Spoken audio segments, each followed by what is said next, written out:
Hello everyone, welcome to Tushala education. आज हम chemistry के नेक्स्ट चैप्टर 7 चैप्टर जहाँ से हमारा एलिमेंट्स ऑफ ग्रुप 16, 17 एंड 18 को हमें डिस्कस करना है। ठीक है, चलो सबसे पहले उसको शुरू करने से पहले सबसे पहले ये देखना है कि पीरियोडिक टेबल होता क्या है। ठीक है, जनरल इंट्रोडक्शन पीरियोडिक टेबल का अगर हम बात करें तो कितने लोग फैमिलियर है पीरियोडिक टेबल से? थोड़ा बहुत, अच्छा, कुछ भी थोड़ा बहुत हम बात करेंगे modern periodic table. Modern periodic table क्या है? मेंडलीव्स ने पीरियोडिक टेबल दिया। ठीक है, उसी जो पीरियोडिक टेबल को हम फर्दर स्टडी करते हैं। मतलब हम देखा जाए एलिमेंट्स की जब ग्रुप की स्टडी करने का जब टाइम आया तो बहुत सारे साइंटिस्ट इन्वॉल्व हुए। न्यूलैंड, ऑक्टेव आए, ब्रोगनियल ट्राइड्स का थ्योरी आया। तो उनके बाद सबसे ज्यादा जो एक्सेप्ट किया गया पीरियोडिक टेबल को वो किसकी? मेंडलीव्स की। ठीक है, उन्होंने on the basis of atomic number के ऊपर में एलिमेंट्स को क्या किया? ग्रुप किया, एलिमेंट्स को प्रॉपर प्लेस दी। ठीक है, सबसे पहले क्या हुआ? इन्होंने 4 ब्लॉक बनाए। कितने? कौन कौन से कितने ब्लॉक है? S, D, P, F. ठीक है, कितने ब्लॉक है? S, P, D, F. ठीक है, ये 4 ब्लॉक में ग्रुप कितने बनाए उन्होंने? 18। कितने ग्रुप बनाए?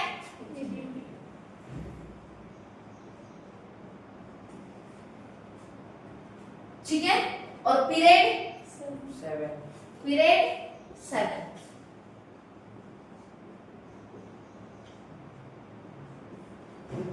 ठीक है, अब ग्रुप किसको बोलते हैं? जो अपर है, मतलब 1 2 3 ऐसे जो ऊपर से नीचे की तरफ जाएंगे वो क्या है? हमारे ग्रुप। और इस वे से जो है वो हमारे क्या है? जो रो है हमारी वो क्या है एक्चुअली? ग्रुप्स। और जो सॉरी प्रॉपर क्या ना, ये रो है ना रे बेटा। तो जो रो है वो हमारे पीरियड्स है। और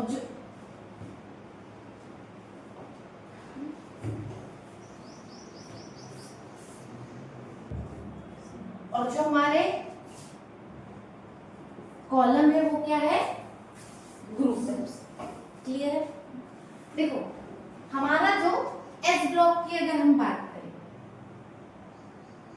एस ब्लॉक में 2 ग्रुप आते हैं। 1 group number first and group number second. ठीक है, अगर हम डी ब्लॉक की बात करें,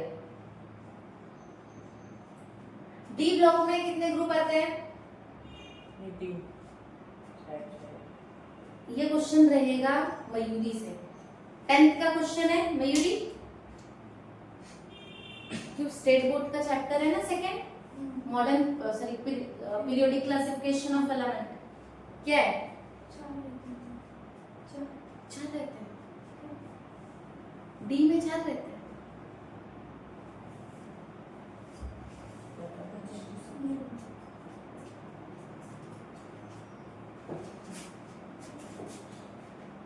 थर्ड ग्रुप से लेकर 12 ग्रुप तक ये क्या है? D block. P block 13 to 18। ठीक है,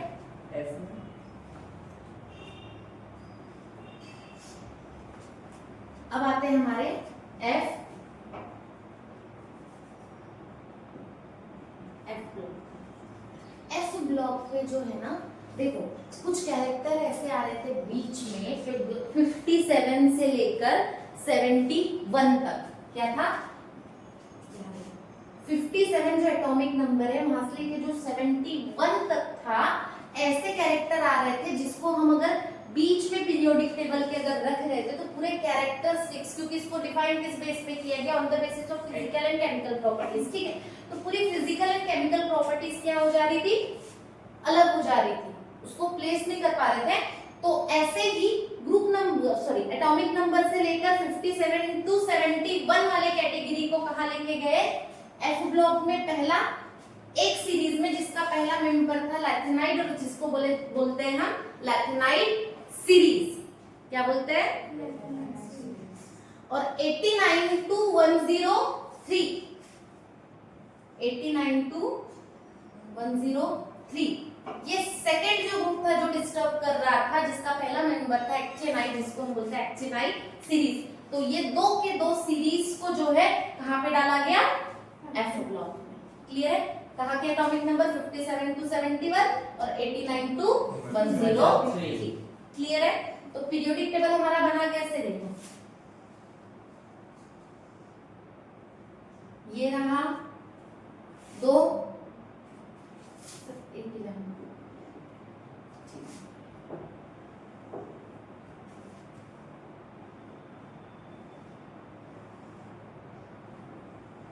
ऐसा अगर आप देखोगे नॉर्मली इस वे से आपको मॉडर्न पीरियोडिक टेबल दिखेगा, ठीक है। समझ रहे हो? पहला मेंबर हाइड्रोजन, सेकेंड मेंबर यहाँ पे हीलियम,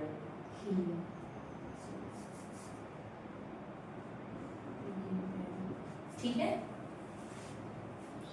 इस बेस पे आपका पूरा का पूरा पीरियोडिक टेबल बना, ठीक है। ये जो दो है ग्रुप, आपका ये S हो गया, ये आपका D हो गया, जो 3 से 12 तक आया, 13 टू 18 तक जो आया वो आपका P ब्लॉक हो गया, और ये आपका F ब्लॉक हो गया। क्लियर है? ये आपका मॉडर्न पीरियोडिक टेबल है, general on the basis of characteristics. अगर हम देखें तो ये पूरे मेटल है, ये पूरे मेटल है, यहाँ पे ट्रांजिशंस मेटल्स आते हैं, यहाँ पे आपके नॉन मेटल्स आते हैं, इधर आपके देखो 16, 17। हमें स्टडी किसकी करना है? ये तीन की अभी फिलहाल, किसकी? 16, 17 एंड 18।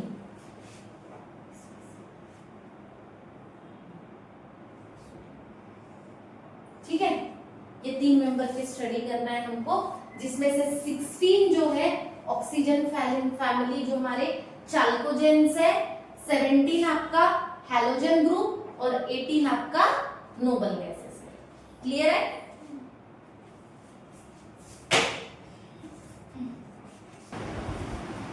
वाले टॉपिक पे occurrence of group number 16, 17 and 18।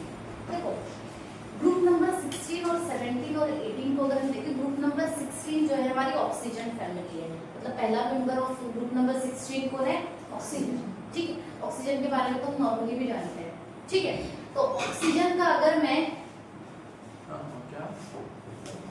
2 minute बैठ के सर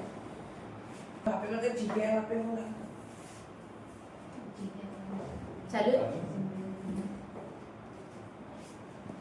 नेक्स्ट देखो, ऑकरेंस मतलब क्या होता है? ऑकरेंस प्रेजेंस, प्रेजेंस कि कितना प्रेजेंट है नेचर में। हम नॉर्मली अगर देखें तो, अगर देखा जाए, देखो क्या बताए ग्रुप नंबर 16 को? चाल्कोजेंस या फिर ओर फॉर्मिंग एलिमेंट्स। क्या बोला जाता है? चाल्कोजेंस या फिर ओर फॉर्मिंग एलिमेंट्स। क्यों चाल्कोजेंस? क्यों देखा जाए तो मोस्टली ये जो ग्रुप है ज्यादातर किस फॉर्म में मिलते हैं आपको? ऑक्साइड या फिर सल्फाइड के फॉर्म्स में मिलते हैं। ऑक्साइड और सल्फाइड के फॉर्म में मिलने से इनको हम क्या नाम देते हैं? चाल्कोजेंस। ठीक है, और ओर फॉर्मिंग मोस्टली इस जो ग्रुप की है ज्यादातर क्या मिलते हैं? किसी ना किसी और फॉर्म में आपको मिलेंगे, किसी ना किसी अदर एलिमेंट के साथ में आपको कंबाइंड फॉर्म में मिलेंगे। क्लियर है? इसलिए ग्रुप नंबर 16 को क्या बोलते हैं? चाल्कोजेंस या फिर ओर फॉर्मिंग एलिमेंट्स। देखो पहला मेंबर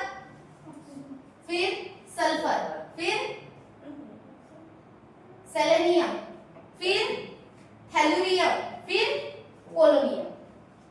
कौन कौन से मेंबर है? पहला है ऑक्सीजन, सल्फर, सेलेनियम, थैल्यूरियम और पोलोनियम। ठीक है, कहां से? एटॉमिक नंबर ऑक्सीजन का 8, 16, 34, 52 और 84। ठीक है, अगर अकरेंस की बात करें, ऑक्सीजन नेचर का सबसे मोस्ट एबंडेंट एलिमेंट में से एक। ठीक है, अगर मैं बात करूं एयर में, फ्री एयर में हमारे जो नेचर में है 20.95% एयर में रहता है। उसके अलावा अर्थ क्रस्ट में 46.6%, अर्थ क्रस्ट जो है आपके जो गर्भाशय जो बोला जाता है उसके अंदर में बायोमास कितना है? 46.6। पूरे अर्थ के मास का इतना कवर करता है। क्लियर हो रहा है? अगर मैं सल्फर की बात करूं, सल्फर अर्थ क्रस्ट में 0.034%, बहुत कम है। बायोमास एग्जिस्ट करता है, पर ज्यादातर वो किसके फॉर्म में एग्जिस्ट करता है? कंबाइंड फॉर्म में। लाइक सल्फेट, सल्फेट में भी कौन कौन से? Gypsum, CaSO4 twice H2O, Epsom salt, और किसके पास? Epsom salt, MgSO4 7H2O, barite, BaSO4 के फॉर्म में आपको ज्यादातर कंबाइंड फॉर्म में एज ए सल्फेट में मिलेगा। क्यों? क्या लिखा है? SO4 मतलब सल्फेट। ठीक है, और सल्फाइड की बात की जाए तो गैलेना है, PbS, जिसको हम लीड सल्फाइड भी बोलते हैं। क्या बोलते हैं? Lead sulphide. Zinc blende, zinc sulphide के फॉर्म में, कॉपर पायराइट, कॉपर के साथ में सल्फाइड के फॉर्म में मिलता है आपको, कॉपर और आयरन के साथ में। ठीक है, सेलेनियम और थैल्यूरियम की अगर हम बात करें, ये दोनों के दोनों हमें किस फॉर्म में मिलते हैं? सल्फाइड ओर के फॉर्म में, एज ए सेलेनाइड एंड थैल्यूराइड। किसके फॉर्म में? सेलेनाइड एंड थैल्यूराइड्स के फॉर्म में। और लास्ट जो मेंबर है इस ग्रुप नंबर 16 का, वो कौन है? पोलोनियम। और पोलोनियम कैसा है? रेडियो एक्टिव है। रेडियो एक्टिव है, डीके होगा, डीके मतलब खत्म होता है टाइम के साथ। जो भी रेडियो एक्टिव एलिमेंट है उनकी प्रॉपर्टीज क्या है? टाइम के साथ साथ वो क्या होते रहते हैं? खत्म होते रहते हैं। क्लियर है? उसी को हम क्या बोलते हैं? डीके। क्या बोलते हैं? डीके। ठीक है, तो रेडियो एक्टिव एलिमेंट्स जो है, जो मोस्टली जो अगर इसको हम ब्रेक करें, पोलोनियम को अगर हम ब्रेक करें तो हमें क्या मिलता है? Thorium and uranium. हम यूरेनियम का यूज करते हैं ना, most electro radio active element जिसका हम यूज करते हैं एज ए एटॉमिक बम बनाने वगैरह के लिए, एटॉमिक एनर्जी के लिए, कौन है वो? यूरेनियम है। तो वो मिलता किससे? अगर हम पोलोनियम का ब्रेकडाउन करें तो हमें कौन कौन मिलेगा? यूरेनियम या फिर थोरियम। क्लियर है? नेक्स्ट आता है आपका हमारा ग्रुप नंबर 17, जिसको हम क्या बोलते हैं?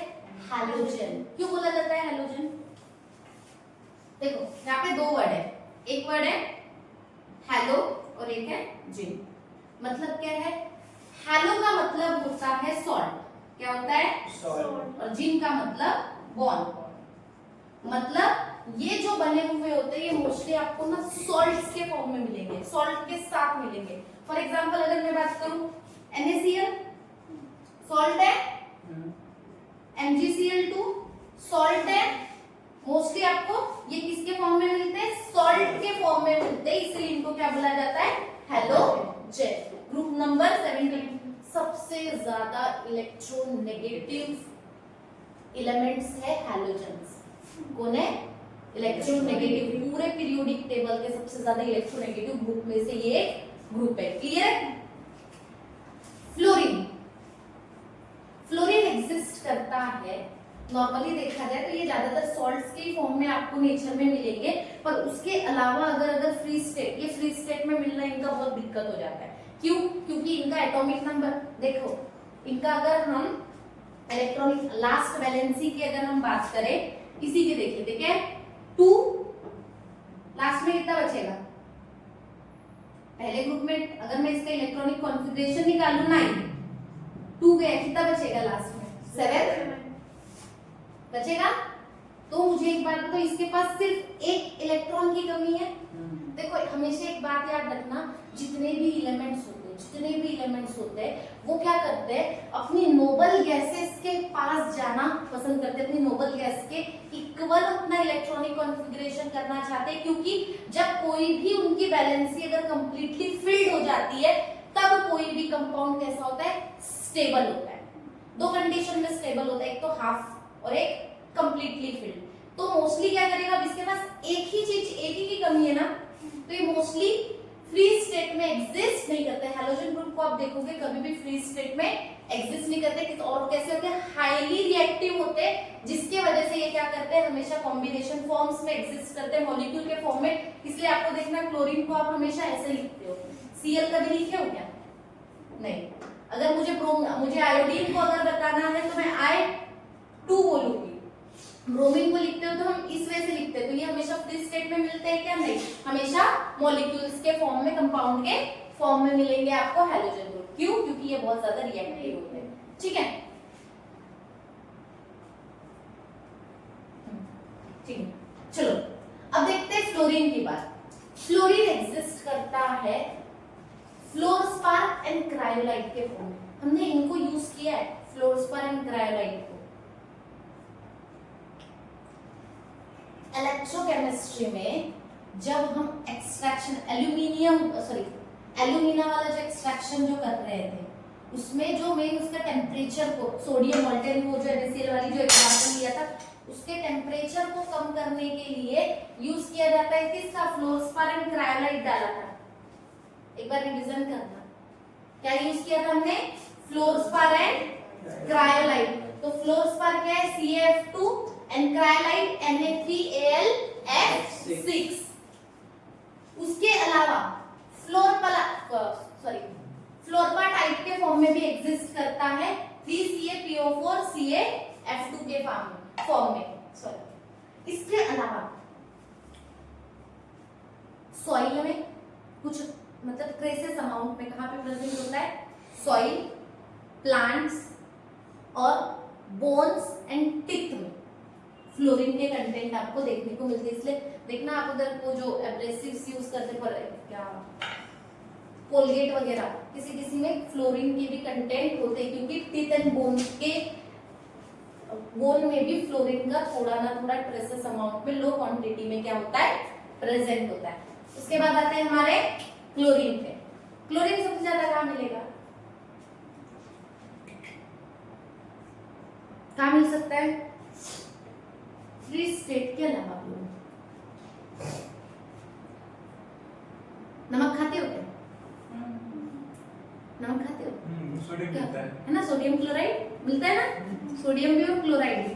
अच्छा, तो अर्थ में सबसे ज्यादा पानी है, कौन सा पानी है, सॉल्ट वाटर है। तो सॉल्ट वाटर में कौन से सॉल्ट है, तो किसको कहाँ पे एग्जिस्ट करेगा सबसे ज्यादा, सी वाटर में।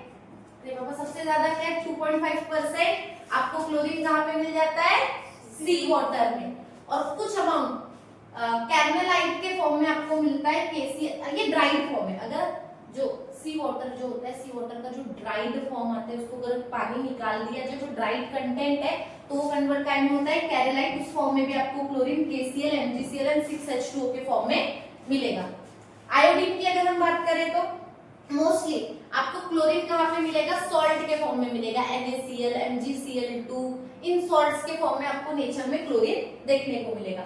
उसके बाद अगर मैं आयोडीन की बात करूं तो ये कहाँ मिलता है, मरीन जो एनिमल्स है इनके फॉर्म में आयोडीन का कंटेंट होता है।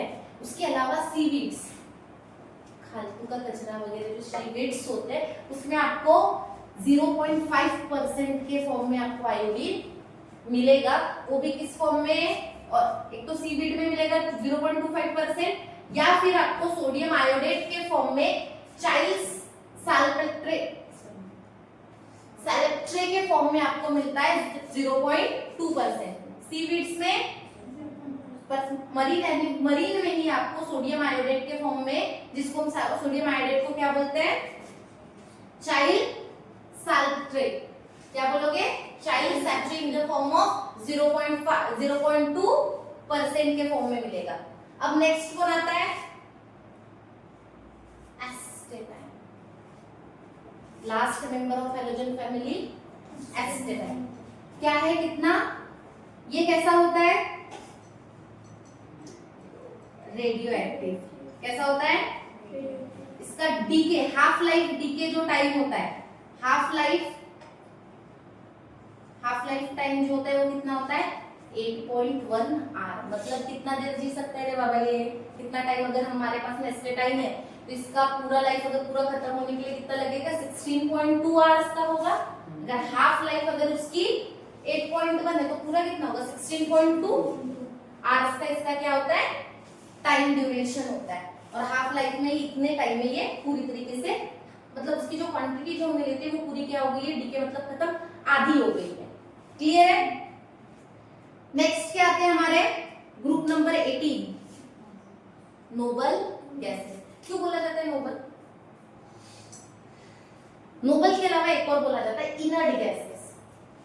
Noble and inert gases. अच्छा देखो, नोबल गैसेस क्यों बोला जाता है, क्योंकि इनका जो आउटर मोस्ट ऑर्बिट होती है वो कैसी होती है, कंप्लीटली फिल्ड होती है। ये ना तो रिएक्टिविटी शो करते, ना किसी से इलेक्ट्रॉन लेते, ना किसी को इलेक्ट्रॉन देते। ये बोलते हैं भाई हम कंप्लीटली फिल्ड है, हमें दुनियादारी से कोई मतलब नहीं है। तो इनको इसीलिए कि ये कोई भी रिएक्टिविटी शो नहीं करते, इसलिए इनको क्या बोला जाता है, noble elements, noble gases. Gas इसलिए क्योंकि मोस्टली जो होते हैं सभी गैसेस के फॉर्म में होते हैं। सबसे पहला हीलियम, फिर नियॉन, फिर argon, krypton, xenon and radon. ठीक है। अब सबसे पहली चीज हीलियम। हीलियम की अगर हम बात करें, ये बाकी पूरे के पूरे अप्रोक्सीमेटली अगर मैं बात करूं, नेचर में हमारे जो एयर में है कितने परसेंट के लिए प्रेजेंट होते हैं, अप्रोक्सीमेटली 1%। 1% देखते हो ना आपने, अगर एयर एटमॉस्फेयर का एयर का चार्ट देखा होगा तो 23%, 73, तो 1% आपको कौन सी दिखती है, नोबल गैसेस। तो नोबल गैसेस कितनी, अप्रोक्सीमेटली 1%, पर उसमें रेडॉन नहीं होती। फ्री एटमॉस्फेयर में रेडॉन आपको देखने को नहीं मिलेगा। ठीक है। नियॉन, एर्गॉन, क्रिप्टॉन और हीलियम आपको देखने को मिलेगा। सीधी सी बात है, अगर मैं बात करूं सबसे ज्यादा जो कमर्शियली हमारे यूजफुल है वो कौन है, हीलियम। बलून्स आते हैं ना, हल्के होते हैं, इसकी वजह से ऊपर जाते हैं, तो ज्यादातर कमर्शियल यूज हम किसका करते हैं, हीलियम का। एक और याद रखो, एक जगह और हमने हीलियम यूज किया है, स्कूबा डाइवर जो सिलेंडर लेके जाते थे, हीलियम डिसॉल्व फॉर्म में ऑक्सीजन के साथ में होती थी। प्रेशर को जब वो रिटर्न आए ताकि उनकी ब्लड वेसल्स बर्स्ट ना हो, याद है ना कंडीशन, उस कंडीशन में भी इसलिए हीलियम का क्या है, कमर्शियल यूज है। कमर्शियल पर्पस के लिए भी इसको बहुत ज्यादा यूज किया जाता है। उसके अलावा अगर हम ड्राई एयर में बात करें तो ड्राई एयर, अगर हम सूखा मतलब मॉइस्चर नहीं है किसी एयर में, तो सबसे ज्यादा क्वांटिटी आपको किसकी मिल जाएगी वहां पे, एरेगॉन की। ठीक है। नेक्स्ट, अब दो एलिमेंट एक आते हैं, हीलियम और नियॉन के कुछ मिनरल्स प्रेजेंट होते हैं। क्या प्रेजेंट होते हैं, मिनरल्स प्रेजेंट होते हैं जो रेडियो एक्टिव ओरिजिन होते हैं। मतलब उनका जो ओरिजिन होता है वो कैसे होता है, रेडियो एक्टिव। मतलब समय के साथ साथ वो क्या होता है, मतलब इमिट करते हैं, लाइट इमिट करते हैं, रेडियो एक्टिव सब्सटेंस पता है ना। ठीक है। जैसे कि कौन कौन से, पिच ब्लेंड है, मोनोसाइट्स है एंड क्लेवाइट्स है। क्या है, पिच ब्लेंड, मोनोसाइट्स एंड क्लेवाइट। ये आपको किसके फॉर्म हो जाएंगे, हीलियम एंड नियॉन के जो रेडियो एक्टिव ओरिजिन के मिनरल्स हैं। क्लियर है। इतना ही अपियरेंसेस है। सबसे ज्यादा याद क्या रखना है इसमें, सुनो, सल्फेट और सल्फाइड। क्या क्या, सल्फेट, सल्फाइड।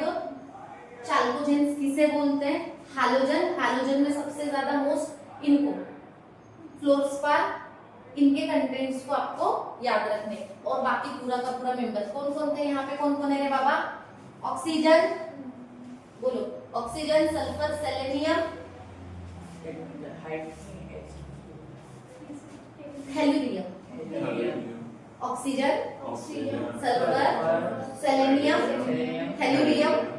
हेलियम और पोलोनियम। नेक्स्ट, ये तो आता ही है, फ्लोरीन, ब्रोमीन, आयोडीन, एस्ट्रेटिन। ठीक है। Helium, neon, argon, krypton, xenon and radon. Clear है। ये इतने ही मेंबर्स के बारे में हमें ग्रुप नंबर 16, 17 और 18 में डिस्कस करना है। क्लियर है।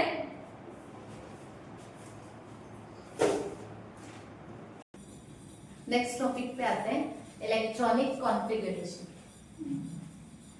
ठीक है, इलेक्ट्रॉनिक कॉन्फ़िगरेशन मतलब एटॉमिक नंबर जो उनका किस तरीके से उनका एनर्जी लेवल पे वो शो करते हैं। ठीक है, कि कौन से ऑर्बिट में कितने, जितनी उनकी जो वैलेंस शेल्स है उनके शेल्स में कितने इलेक्ट्रॉन्स है, उनको ही हम क्या बोलते हैं इलेक्ट्रॉनिक कॉन्फ़िगरेशन। अगर हम बात करें ग्रुप नंबर 16, 17 और 18, ये बिलोंग करते हैं पी ब्लॉक से। ठीक है, तो इनका जो इलेक्ट्रॉनिक कॉन्फ़िगरेशन आएगा वो कैसा आएगा, इसका आएगा NS2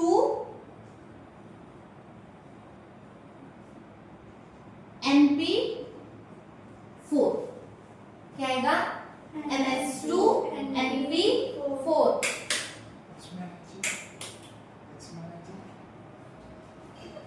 इसका आएगा NS2 NP5। 18 का आएगा NS2 NP6। ठीक है, लास्ट मेंबर है। अब ये कैसे होता है सबसे पहले समझो। सबसे पहला मेंबर अगर पी ब्लॉक का अगर मैं बात करूं तो ग्रुप नंबर 13 होगा, इसका होता है NS2 NP1।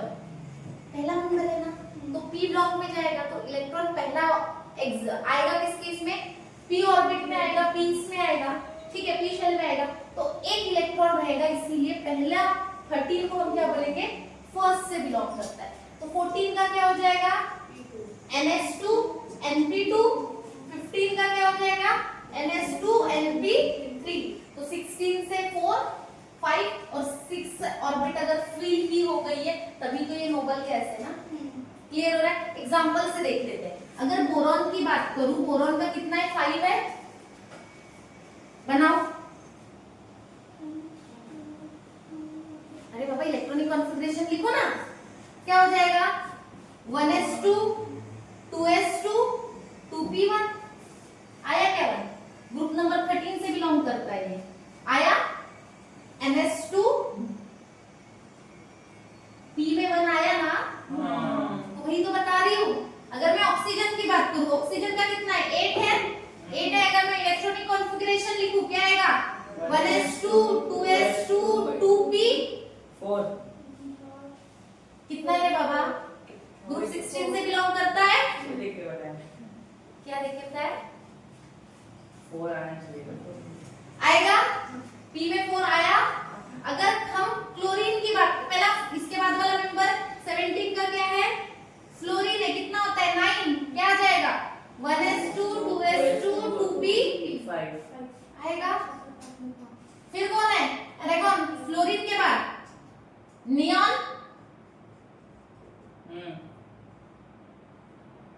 सही है ना, हीलियम के बाद नियॉन, फिर आर्गन। पीस का कितना है, 10। क्या आ जाएगा, 1s2 2s2 2p6 आया। तो मतलब क्या बोल रहे हैं हम, यही बता रहे हैं कि अगर 16 की अगर हम इलेक्ट्रॉनिक कॉन्फ़िगरेशन की अगर हम बात करें तो एंड किस पे होना चाहिए बाबा, NS2 NP6। मैंने छोटे एग्जांपल लिया, बड़े एग्जांपल को भी अगर करोगे तो अगर आप यहाँ पे एरेगॉन को भी निकालोगे तो भी एंड में कितना आएगा, NS2 NP6 ही आएगा। अगर यहाँ पे मैंने अगर क्लोरीन को भी लूंगी तो लास्ट में पी ऑर्बिट में कितना आएगा, 5 है। क्लियर है, तो याद कैसे रखोगे पी ब्लॉक को, 13 का कहाँ एंड होना चाहिए, NS2 NP1।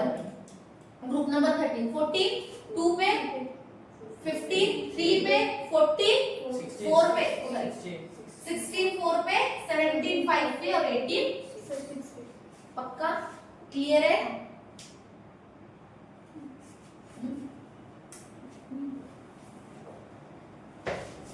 और ये निकालोगे किससे, इलेक्ट्रॉनिक कॉन्फ़िगरेशन। दो रूल है, ऑप्पो रूल पढ़ाया था, ऑप्पो प्रिंसिपल और हंट रूल से। ठीक है,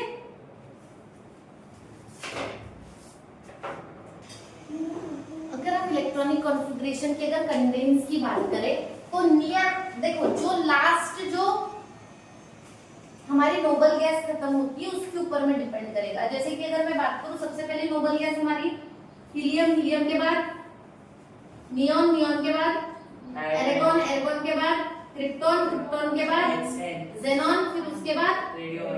रेडॉन। ठीक है, रेडॉन, भाई रेडियन नहीं, ठीक है। सुनो, ये ठीक है। अब मेरी एक बात देखो, अगर मुझे मैं क्लोरीन की बात करूं तो क्लोरीन ये कितना है 2 10, एरेगॉन हाँ, कितना है 18, क्रिप्टॉन 36, जेनॉन 54, रेडॉन 86। 6. ठीक है, तो अब मुझे बताओ 10 के बाद आ रहा है 17, हाँ, तो हम कंसीडर किसको करेंगे इसका? अगर कंडेंस में अभी इलेक्ट्रॉनिक कॉन्फ़िगरेशन लेना है तो नियॉन। नियॉन कितना हो गया 10 हो गया, तो बाद में बचे कितने 7। तो क्या आ जाएंगे? नियॉन को अगर हमने लिया 7 बचा, एंड किस पे होता है, कौन से मेंबर पे है? ये ग्रुप नंबर 17 है, तो क्या आ जाएगा NH2 NP 5 आना चाहिए।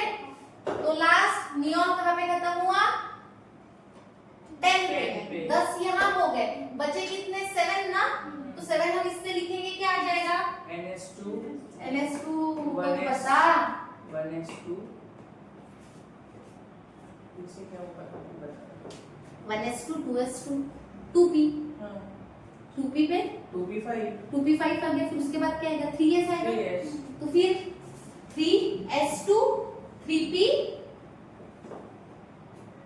5। समझ रहे हो? इस पे एंड होगा, तो शॉर्टकट में आप क्या लिखोगे इस वे से। अगर हम सेलेनियम की बात करें, सेलेनियम कितना है 34, तो कहां पे जाएगा एर्गोन एर्गोन के पास, क्रिप्टॉन के पास कहां जाएगा एर्गोन एर्गोन के पास जाएगा 18 18 अगर यहाँ पे हो गए तो बाकी बचे क्या, कैसा आ जाएगा? एरेगॉन यहाँ पे कितना हो गया 18 हो गया, बचे कितने 26 कितने 26 तो क्या आ जाएगा बताओ? हाँ 26 बचेगा, आगे बता ना। फिर आएगा 3d 10, हाँ फिर क्या आ जाएगा 4s2 4p कौनते ग्रुप से 16 से, तो ns2 np 4, तो क्या आ जाएगा 4। डन, क्लियर हो रहा है? कंडेंस में इस वे से लिखना है। अब अगर मैं जेनॉन की बात करूं तो जेनॉन 86 यहाँ पे मतलब 54, तो इसका नेक्स्ट मेंबर कौन क्रिप्टॉन है ना, तो क्रिप्टॉन से लोगे तो कैसा आएगा बोल? साथ में देखें 4d 10, d की कैपेसिटी 10 की छूट, 4d 10, 4 के बाद 5s 2 5p 6 क्लियर है? डन आया? इस वे से कंडेंस इलेक्ट्रॉनिक कॉन्फ़िगरेशन लिखोगे नियर बाय जो जाएगा। तो पर हमें ये 80 ग्रुप से लेना है हाइट भी ग्रुप को क्योंकि वो कंप्लीटली फिल्ड है ना, तो उसी को कंसीडर करके कंडेंस इलेक्ट्रॉनिक कॉन्फ़िगरेशन लिखा जाता है। क्लियर है?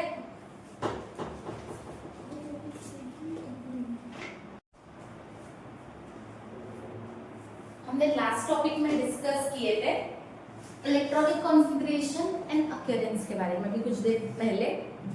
ठीक है, हमारा नेक्स्ट टॉपिक आता है atomic and physical properties of group 16 and 17। मतलब अब इसमें एटॉमिक प्रॉपर्टीज में हम क्या क्या डिस्कस करेंगे, उसके रेडियस को डिस्कस करेंगे, आयनाइजेशन एंथैल्पी को, इलेक्ट्रोनेगेटिविटी को, किस वजह से ग्रुप नंबर 16 17 और 18 में डिफरेंस आता है।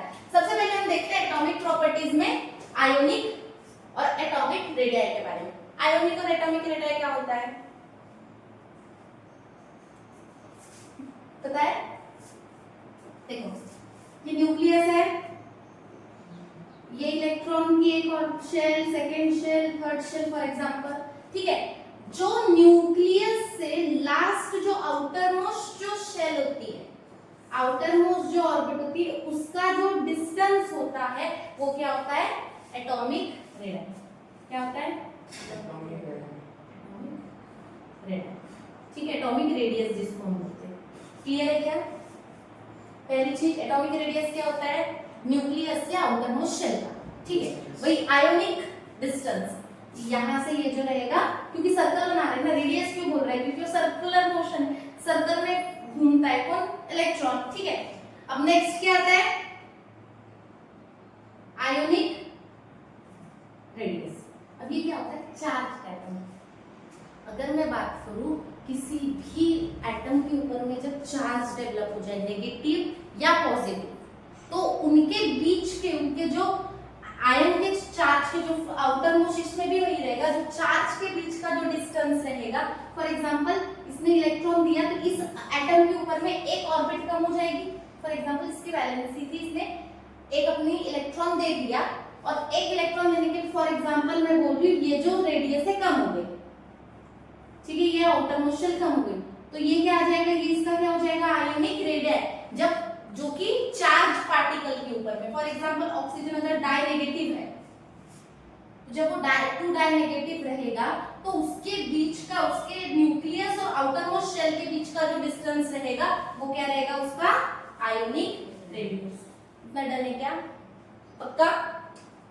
नेक्स्ट देखो यहाँ पे, तो वही बोल रहा है, अगर मैं बात करूं, सबसे पहले एक बार हमेशा याद रखना, जब भी हम डाउन द ग्रुप जा रहे हैं, जब भी हम ग्रुप में डाउन जाएंगे, फॉर एग्जांपल मैं ऑक्सीजन से पोलोनियम के तरफ जाऊंगी, तो ये ग्रुप तो ऐसे ही डाउन होगा ना, इस ग्रुप नंबर 16 है, ये 17 है, और ये 18, ये उसकी एटॉमिक रेडियस है, ये उसकी आयोनिक रेडियस है, ये उसकी एटॉमिक रेडियस, ये उसकी आयोनिक रेडियस, ये इसकी एटॉमिक रेडियस, ठीक है। अब देखिए यहाँ पे, जैसे जैसे हम डाउन द ग्रुप में जाते हैं, हमेशा क्या होगा, डाउन द ग्रुप में एटॉमिक रेडियस क्या होगी, इंक्रीज होगी। क्या होगी, कब, डाउन द ग्रुप जब भी जाएंगे। क्लियर हो रहा है क्या, समझ रहे हैं। देखो यहाँ पे भी देखो 64, 98, 114, 113 डाउन द ग्रुप जा रहे, बढ़ रही है क्या, यहाँ पे भी देखो इंक्रीज हो रही है, मतलब क्या याद रखोगे, क्यों बढ़ रही है, बाबा सीधा नंबर ऑफ इलेक्ट्रॉन बढ़ रहा है। इसकी अगर मैं बात करूं, ऑक्सीजन का एटॉमिक नंबर कितना है, एटॉमिक नंबर, मास पूछा कितना है, 8, कितना है, इतना टाइम लगा, कितना है, 8, सल्फर का 16। तो मुझे एक बात बताओ, सीधा कितने इलेक्ट्रॉन बढ़े, 8 बढ़े, शेल भी बढ़ेगी, तो नंबर ऑफ शेल बढ़ेगा। जैसे कि अगर मैं बात करूं, देखिए आपको ये न्यूक्लियस है, ये पहले इलेक्ट्रॉन, पहले ऑर्बिट में 2 इलेक्ट्रॉन, सेकंड में कितने, 8 है तो 6 आ जाएंगे, ठीक है। और वही अगर मुझे सल्फर के लिए बनाना है, तो 2 यहाँ पे दे दूं, ये 8 हो गए, 2 8, और लास्ट में कितने चले जाएंगे, 2 8 यहाँ हो गए, तो बचे कितने, पक्का, सल्फर का बोलते हैं, 1 2 3 4 5 6, एक शेल सीधी बढ़ी या आउटर मोशन, एक सीधी सीधी क्या कोई शेल ऐड हुई, तो मुझे एक बात बताओ, एटॉमिक रेडियस नहीं बढ़ेगा क्या, पहले इतना ही था, अगर मैं ऑक्सीजन की बात करूं तो इतना ही था, पर अगर मुझे बात करना है सल्फर की, तो सल्फर का डिस्टेंस बढ़ा ना। तो जैसे ही हम डाउन द ग्रुप में जाते हैं, तो डाउन द ग्रुप में क्या होता है, नंबर ऑफ इलेक्ट्रॉन अगर बढ़ता है तो आउटर मोस्ट शेल्स क्या हो जाती है, ऐड हो जाती है, इसीलिए एटॉमिक रेडियस क्या होता है, इंक्रीज होता है। इतना डन है। सेकंड, अगर हम अक्रॉस द पीरियड जाते हैं, पीरियड में अगर हम मूव करते हैं इस वे से ऐसे, क्लियर हो रहा है क्या, ये पीरियड होगा 16 से 17, 17 से 18, तो देखो 66, 64 ये ऊपर रहेगा, ठीक है, 64 क्या हो रहा है, कम हो रही है कि बढ़ रही है, नहीं, बढ़ रही है। सुनो एक मिनट, मेरी एक बात सुनो, पूरी सुन लो पहले। जैसे ही हम अक्रॉस द पीरियड जाते हैं, एटॉमिक रेडियस क्या होता है, इंक्रीज होता है, क्या होता है, इंक्रीज होता है, सॉरी एटॉमिक रेडियस कैसा होगा, डिक्रीज होगा, क्यों,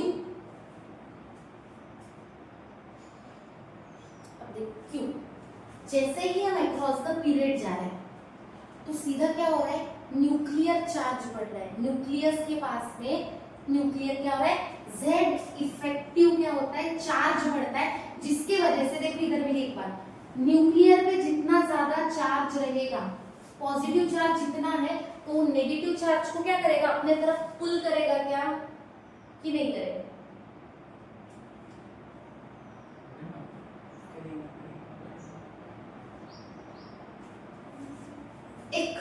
पहले एक बात बताओ, 6 पॉजिटिव चार्ज है और 7 नेगेटिव चार्ज है, क्या कंडीशन होगी?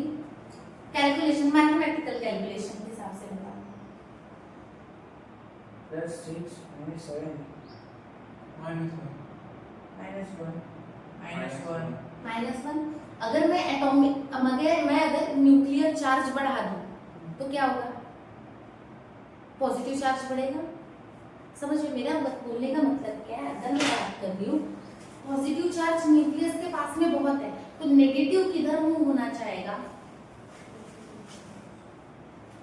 बाहर। ये पॉजिटिव चार्ज है, ठीक है, इसके पास बहुत पॉजिटिव चार्ज है। पॉजिटिव को लविंग चार्ज कौन था? पॉजिटिव का लविंग चार्ज कौन था? नेगेटिव। तो अगर पॉजिटिव चार्ज बढ़ रहा है तो नेगेटिव चार्ज जो है इसके तरफ अट्रैक्ट होगा। अगर ये अपने तरफ पुल करेगा तो रेडियस बढ़ेगी कि छोटी होगी?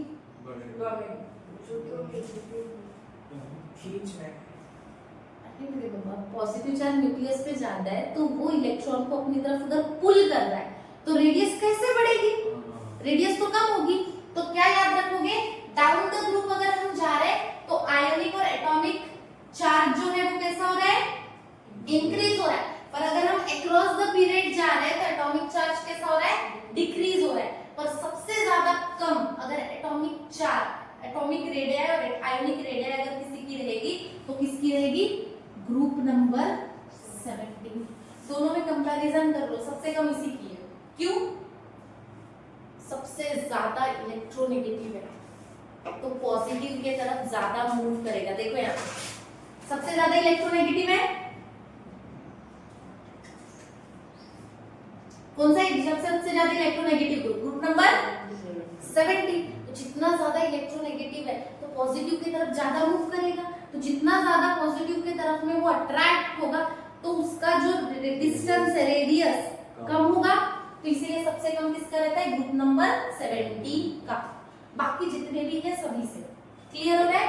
तो क्या याद रखना है, सिर्फ इसमें नीचे जा रहे हो इंक्रीज आयोनिक भी और एटॉमिक भी, और अक्रॉस द पीरियड जा रहे हो तो क्या हो रहा है, डिक्रीज हो रहा है। पर सबसे कम किसका, ग्रुप नंबर 17 का। क्यों? जो सबसे ज्यादा इलेक्ट्रोनेगेटिव, रीजन क्या है, इलेक्ट्रोनेगेटिविटी की वजह से, इसलिए पॉजिटिव की तरफ मतलब न्यूक्लियस की तरफ ज्यादा तरीके से टेंड मूव होगा, जिसकी वजह से उसका रेडियस और ज्यादा कम होगा। डन है क्या, क्लियर है?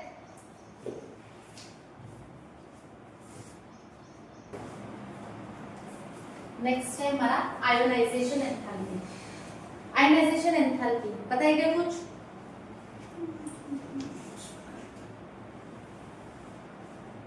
आयोनाइजेशन एंथैल्पी पता? थर्मोडायनेमिक्स याद आ रहा है क्या कुछ? याद आ रहा है? तो पढ़ा था? तो फिर क्या होता है ionisation enthalpy? Just a second,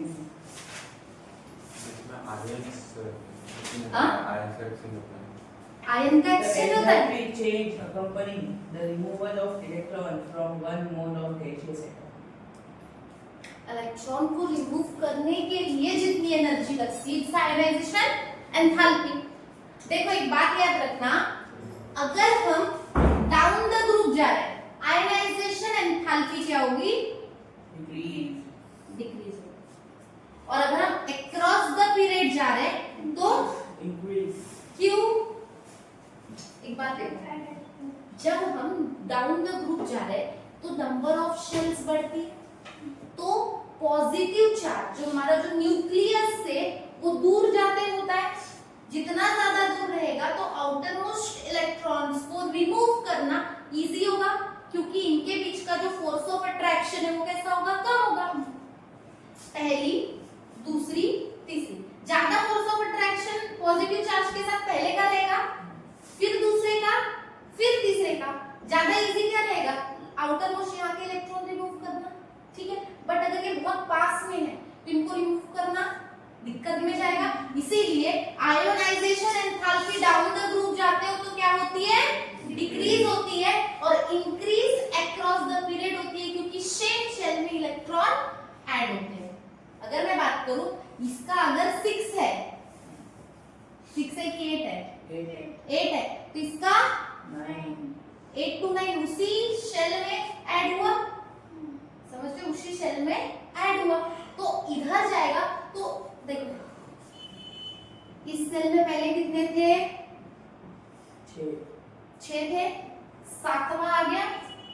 अब इसको निकालने के लिए सेम शेल में ऐड हुए तो और ज्यादा एनर्जी लगेगी, क्योंकि इसका खींचाव तो अभी भी पॉजिटिव, देखो न्यूक्लियर चार्ज भी बढ़ा, इलेक्ट्रॉन भी बढ़ा, और ज्यादा क्या होगा, पास में जाएगा। तो जितना ज्यादा एटॉमिक रेडियस कम होगा उतना ज्यादा इलेक्ट्रॉन को रिमूव करने के लिए एनर्जी ज्यादा रहेगी। मतलब जितना ज्यादा फोर्स ऑफ अट्रैक्शन ज्यादा रहेगा उतना ज्यादा एनर्जी लगेगी किसी भी इलेक्ट्रॉन को रिमूव करने के लिए। तो इसमें क्या हो रहा है, सेम शेल में ऐड होने की वजह से आयोनाइजेशन एंथैल्पी क्या हो रही है, इंक्रीज हो रही है। क्लियर हुआ क्या? और अगर डाउन द ग्रुप जाओगे तो डिक्रीज।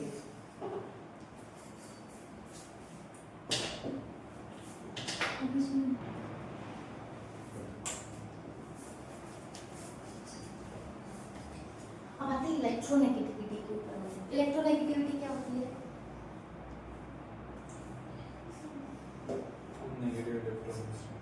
नेगेटिव चार्ज ज्यादा किसी भी कंपाउंड को क्या करना, मतलब बाइंडिंग करने की, मतलब रिएक्टिविटी ऑर्डर ज्यादा, जितना ज्यादा इलेक्ट्रोनेगेटिव रहेगा उतना ज्यादा मेटल्स वगैरह के साथ में क्या करता है, कंपाउंड ज्यादा शो करता है, पॉजिटिव आयन को ज्यादा इजीली अट्रैक्ट करता है जितना ज्यादा उनका इलेक्ट्रोनेगेटिविटी रहेगा।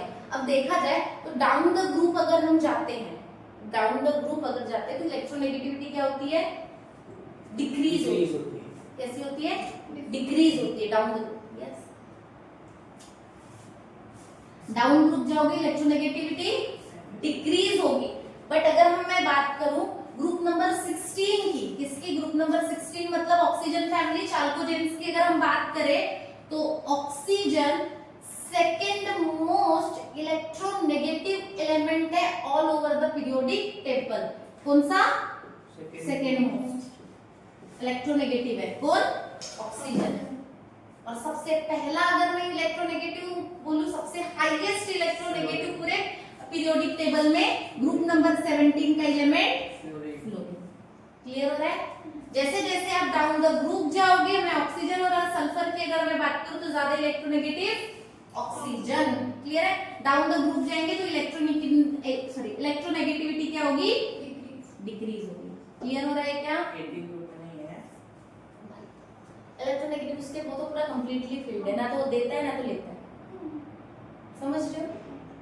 उसके पास तो चार्ज ही नहीं, न्यूट्रल है ना, कंप्लीट फील्ड है, इनर्ट है, नोबल है, रिएक्टिविटी शो ही नहीं करता। रिएक्टिविटी ऑर्डर पे जाओगे तो भाई इतने ज्यादातर इलेक्ट्रोनेगेटिव कौन, फ्लोरीन।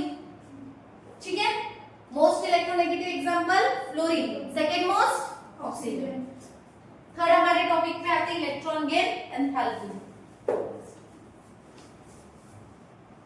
बंद खोल के बैठी है, 1 2 ये मेरा नहीं है, किसने रखा हुआ? चालू कर। नेक्स्ट टॉपिक पे आता है इलेक्ट्रॉन गेन एंथैल्पी। देखो एक बात याद रखना, ग्रुप नंबर गेन एंथैल्पी मतलब जो इलेक्ट्रॉन को ले सकते हैं। ठीक है, तो मुझे एक बात बताओ, अगर मैं ग्रुप नंबर 16 और 17 की अगर मैं बात करूं, ठीक है, ग्रुप नंबर 16 और 17 में अगर हम डाउन द ग्रुप जाते हैं, इलेक्ट्रॉन गेन एंथैल्पी क्या होती है, लेस नेगेटिव होते जाती है, मतलब और ज्यादा मतलब इंक्रीज होते जाएगी, ये बोल सकते हैं। लेने की कैपेसिटी क्या होती जाएगी, बढ़ सकती है। क्या होते जाएगा, लेस नेगेटिव। अगर मैं बात करूं, यहाँ देखो -4 से ये ज्यादा है, समझ रहे हैं? इन दोनों ऊपर वाले, इन दोनों को छोड़ के देखना, देखो कम होते जाएगी, मतलब जितना लेस नेगेटिव होते जा रहा है ना, बढ़ रहा है ना, बढ़ रहा है ना, ठीक है। अगर मैं डाउन द ग्रुप जाती हूँ तो इलेक्ट्रॉन गेन एंथैल्पी क्या हो रही है, इंक्रीज हो रही है।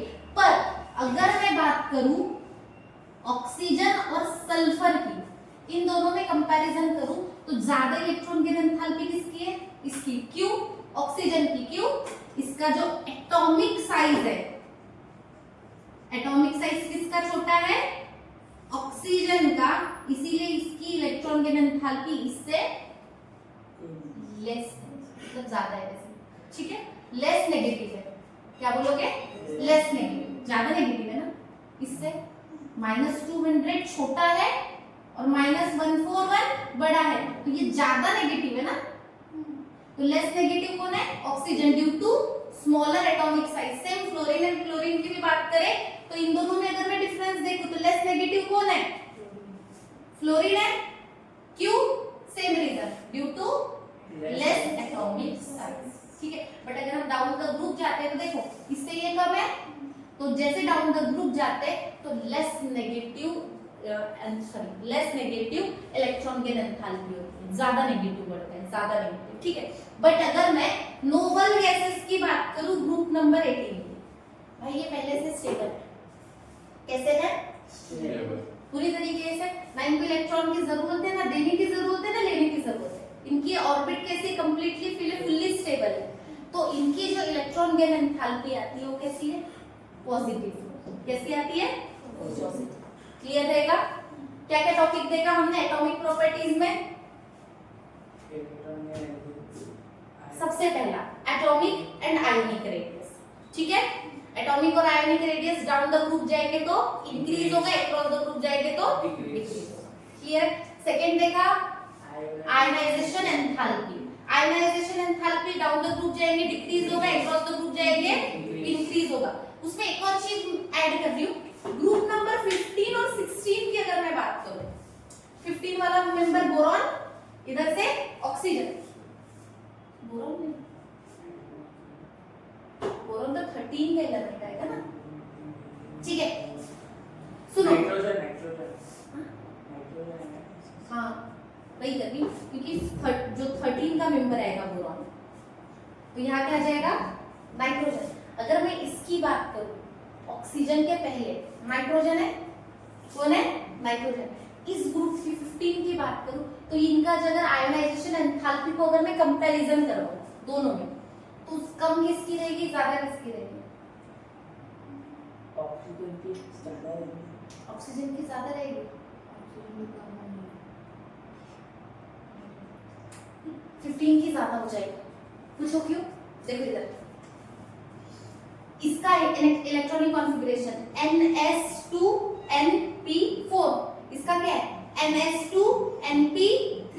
ये कैसा है बाबा, हाफ फील्ड, और जब हाफ फील्ड रहता है तो स्टेबल रहेगा, तो वहां से मुझे इलेक्ट्रॉन रिमूव करने के लिए एनर्जी ज्यादा लगेगी, तो N का क्या हो जाएगा, ionization enthalpy as compare to group 16 increase हो जाएगा। क्लियर हो रहा है क्या, किस वजह से, हाफ फील्ड ऑर्बिट की वजह से। 3 मतलब हाफ है ना, हाफ फील्ड है। हमने क्या देखा है, हाफ और कंप्लीटली फील्ड हमेशा कैसे होते हैं, स्टेबल कंपाउंड होते हैं। तो स्टेबल, इससे इलेक्ट्रॉन निकालना और ज्यादा दिक्कत जाएगा ना, तो इस कंडीशन में ये क्या हो जाएगी, इसकी आयोनाइजेशन एंथैल्पी इंक्रीज हो जाएगी।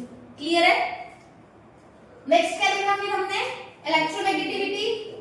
First most electronegative element oxygen, chlorine, second most oxygen. Down the group जाओगे इलेक्ट्रोनेगेटिविटी डिक्रीज होगी, ठीक है। Electron gain enthalpy down the group increase नहीं, मतलब वो लेस नेगेटिव चार्ज पड़ेगा ही, समझ लो इंक्रीज ही होगा, लेस नेगेटिव हो रहा है मतलब बढ़ रहा है। बट मैं सल्फर और ऑक्सीजन को कंपैरिजन करूं तो ज्यादा कौन है, ऑक्सीजन। फ्लोरीन और क्लोरीन को कंपेयर करूं तो फ्लोरीन। क्लियर है क्या, डन।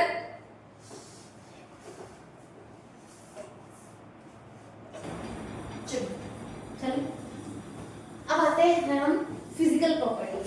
सबसे पहले हम फिजिकल प्रॉपर्टीज देखते हैं ग्रुप नंबर 16 की। किसकी, कौन कौन है, ऑक्सीजन, सल्फर, सेलेनियम, टेलुरियम और पोलोनियम, ठीक है।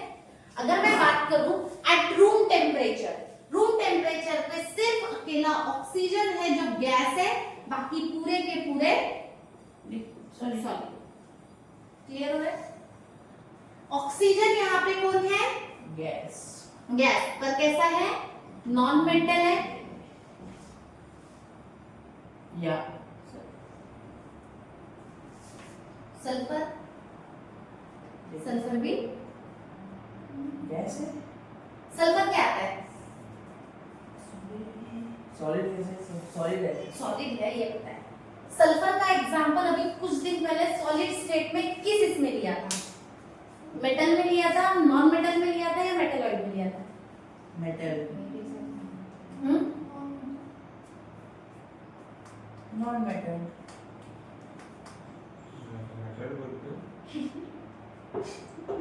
Non metal. सल्फर को देखो, सल्फर ना कंफ्यूजिंग है, नॉन मेटल और मेटेलॉइड दोनों में कंसीडर किया जाता है। पूरे पीरियोडिक टेबल में याद रखना, मोस्टली हम उसको नॉन मेटल में लेते हैं, पर मेटेलॉइड की भी प्रॉपर्टी एग्जिबिट करता है। ठीक है, तो क्या रखोगे यहाँ पे? फिलहाल क्या लोगे? Non metal. अब सेलेनियम और टेल्यूरियम क्या है? मेटेलॉइड। ओ और पोलोनियम मेटल मेटल। पर कैसा मेटल? रेडियो एक्टिव है। कैसा है? रेडियो एक्टिव है। मैंने लास्ट लेक्चर में बोला था, ये ब्रेक होके थोरियम एंड यूरेनियम में कन्वर्ट होता है। रे बाबा, ब्रेक करो तो दो कंपाउंड देता है, थोरियम एंड यूरेनियम। एक बात सुनो, पोलोनियम मेटल है, रेडियो एक्टिव है। अगर इसका डीके, हाफ लाइफ डीके कितना है? 13 पॉइंट कितना है? 13 पॉइंट क्या है ये? Half life decay. ठीक है, डन। 16 में क्या क्या है? पहले गैस, बाकी solid. Oxygen, sulphur non metal, selenium, tellurium metalloid, polonium metal, वो भी कैसा? Radio active. एक बात और, ग्रुप नंबर जो 16 है, ग्रुप नंबर जो 16 है, सभी के सभी ऑलोट्रॉपी को शो करते हैं। एलोट्रॉपी बनाते हैं, मतलब मोर देन वन इनके फॉर्म्स एग्जिस्ट करते हैं। जैसे सल्फर मोनोक्लिनिक और डाइमॉर्फिक सल्फर में भी एग्जिस्ट करता है। सॉलिड में देखा था हमने, सॉलिड स्टेट में सल्फर के दोनों एग्जांपल्स देखे थे, monoclinic and dimorphic sulphur. Clear हो रहा है? तो क्या है? एलोट्रॉपी शो करते हैं ग्रुप नंबर 16 के सभी एलिमेंट्स। क्लियर है? अगर मैं मेल्टिंग और बॉइलिंग पॉइंट की अगर मैं बात करूं, डाउन द ग्रुप जाओगे, एटॉमिक नंबर बढ़ेगा। एटॉमिक नंबर बढ़ रहा है तो मेल्टिंग पॉइंट और बॉइलिंग पॉइंट क्या होगा? इंक्रीज होगा। अगर हम मेल्टिंग पॉइंट और बॉइलिंग पॉइंट की बात करें तो अगर एटॉमिक साइज अगर बढ़ रहा है तो ये भी क्या बढ़ेंगे? दोनों इंक्रीज होगा। क्लियर है? ये किसके लिए था? ग्रुप नंबर 16 के लिए।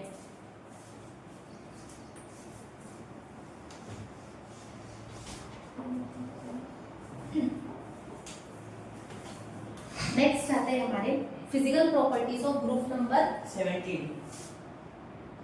कौन सी फैमिली? Halogen family. ठीक है, इसके पहले कौन सी थी? चाल्कोजेन फैमिली और ऑक्सीजन, चाल्कोजेंस और ऑक्सीजन फैमिली। ठीक है, अगर ग्रुप नंबर 17 की बात करें, कौन कौन से हैं बाबा number? F, Cl, Br, I, इतने की बात करें। ठीक है, ये सब के सब कैसे फॉर्म में एग्जिस्ट करते हैं? डायटोमिक, एसिडिक, रेडियोएक्टिव, एस्टरिक। ठीक है, अगर मैं फ्लोरीन, ब्रोमीन, आयोडीन की बात करूं तो कैसे एग्जिस्ट करते हैं नेचर में?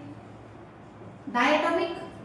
मैं क्लोरीन को Cl2 लिखती हूँ, Cl लिखते हैं क्या? नहीं। ठीक है, तो अगर मैं ये बात करें कैसे है? डायटोमिक है। फ्लोरीन का कलर देखो, पहले रुको, at room temperature fluorine and chlorine gas है, ब्रोमीन लिक्विड है, आयोडीन सॉलिड है। ठीक है, ब्रोमीन वाटर होता है। ठीक है, जब भी हम ब्रोमीन को यही अगर परचेस करते हैं, सब ब्रोमीन वाटर करके उसकी इस पे लिख के आता है। ठीक है, तो ये दोनों गैस, ये लिक्विड है, आयोडीन सॉलिड। अगर हम कलर की बात करें, येलो डायटोमिक में F2 की बात कर रही हूँ, Cl2 की बात कर रही हूँ, ठीक है। F2 से Cl2 ग्रीनिश कलर शो करता है, bromine blue, red, iodine violet, ठीक है। अगर मैं बात करूं सॉल्युबिलिटी की, तो ये दोनों के दोनों वाटर में सॉल्युबल है, ठीक है। ये दोनों के दोनों स्प्रिंगली सॉल्युबल है। कैसे? बहुत कम, मतलब थोड़ा सा स्प्रिंगली सॉल्युबल है, बट सॉल्युबल इन बेस्ट, जो सॉल्युबिलिटी इनकी सबसे ज्यादा अच्छी किसके साथ में है? ऑर्गेनिक सॉल्वेंट के साथ में। Organic solvent like CCl4, CS2, benzene, C6H6, clear हो रहा है? इनके साथ में हाइड्रोकार्बन्स के साथ में इनकी सॉल्युबिलिटी कैसी है? अच्छी। क्लियर है? अगर हम बॉन्ड डिसोसिएशन ऑर्डर पे जाते हैं, इनका बॉन्ड डिसोसिएशन ऑर्डर कैसा है? सबसे पहले ClCl ब्रेक, उसके बाद सबसे ज्यादा इसका, फिर ब्रोमीन का, फिर फ्लोरीन का, उसके बाद आयोडीन, ये क्या है? बॉन्ड डिसोसिएशन ऑर्डर, ठीक है। ये याद रहेगा। Group number 17 halogen family. Yes, normal अगर एट रूम टेम्परेचर फ्लोरीन और chlorine gas, iodine solid, bromine liquid, colour yellow, green, red, white.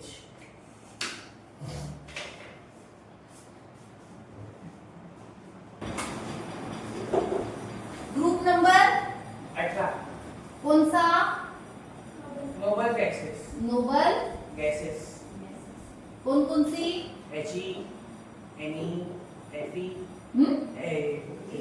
Ag, AR, Ag silver, Xn, Rn, Xe और Rn, oh, confusion. Helium, neon, argon, xenon, radon, ठीक है। वो video है।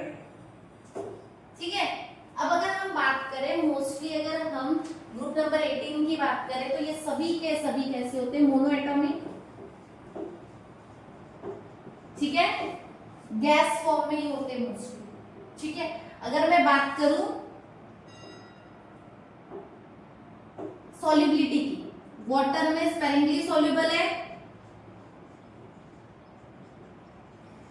Sparingly soluble in water. Melting point और boiling point की अगर हम बात करें तो कैसे होता है? लो होता है। सबसे कम अगर बॉइलिंग पॉइंट अगर किसी का है तो वो किसका है? हीलियम का। कितना? 4.2 केल्विन। कितना? 4.2 केल्विन। किसका? हीलियम का। क्या? Boiling point. सबसे lowest boiling point 4.2 kelvin helium. यही पे हमारी एटॉमिक और फिजिकल प्रॉपर्टीज क्या होती है? समान। और बाकी का जो भी नेक्स्ट जो रहेगा हम नेक्स्ट लेक्चर में डिस्कस करेंगे। Thank you.